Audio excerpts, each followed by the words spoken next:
আমাদের স্মরণ করতে হয় যে আমাদের সেই মহান নেত্রী, যিনি আমাদের বাংলাদেশের সামগ্রিক গণতান্ত্রিক আন্দোলনে সবচেয়ে বড় ভূমিকা রেখেছেন, নেতৃত্ব দিয়েছেন এবং গণতন্ত্রকে আমরা ফিরে পেয়েছি বারবার। 91 সালে সেই 89-এর গণ আন্দোলনের সময় তিনি নেতৃত্ব দিয়েছেন। 91-তে সরকার গঠন করেছেন, পরবর্তীকালে 96-তে তার পরে প্রত্যেকটি আন্দোলনে তিনি নেতৃত্ব দিয়ে গণতন্ত্রকে প্রতিষ্ঠা করার জন্য তিনি কাজ করেছেন এবং তাকে সেই জন্যই আমরা বারবার স্মরণ করি। এবং আমি যে বিশ্বাস করি যে দেশনেত্রী বেগম খালেদা জিয়া শুধু বাংলাদেশ নয়, আমাদের এই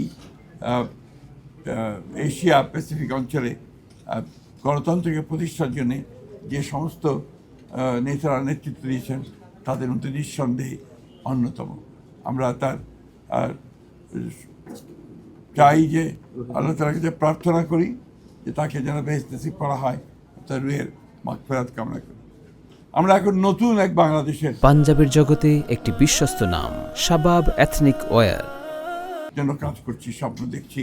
আমাদের নেতা, আমাদের তরুণ নেতা, আমাদের দলের চেয়ারম্যান এবং বর্তমান প্রধানমন্ত্রী তারেক রহমান সাহেবের নেতৃত্বে এবং অতি অল্প সময়ের মধ্যেই তিনি যে দেশের মানুষের মধ্যে যে একটা অবস্থান করে নিয়েছেন, যে তিনি কাজ শুরু করেছেন এবং কাজ করবেন এবং তার বিভিন্ন কর্মপদ্ধতিতে সেটাই প্রমাণিত হচ্ছে। আমরা বিশ্বাস করি, আশা করি যে বাংলাদেশ জাতীয়তাবাদী দল তার নেতৃত্বে আরও শক্তিশালী হয়ে উঠবে এবং এই সরকার, যে সরকার গঠন করা হয়েছে তার নেতৃত্বে, সেই সরকার সফল হবে বাংলাদেশকে তার ইপ্সিত লক্ষ্যে নিয়ে যেতে এবং সত্যিকার অর্থেই একটা সুখী সমৃদ্ধ বাংলাদেশ গড়ে তুলবে, যা আমাদের প্রতিষ্ঠাতা শহীদ প্রেসিডেন্ট জিয়া রহমানের আমাদের লক্ষ্য ছিল। আমরা আশা করব যে আমাদের বাংলাদেশের সব মানুষ আমাদের দলকে সহায়তা করবে পূর্বের মতো সবসময়।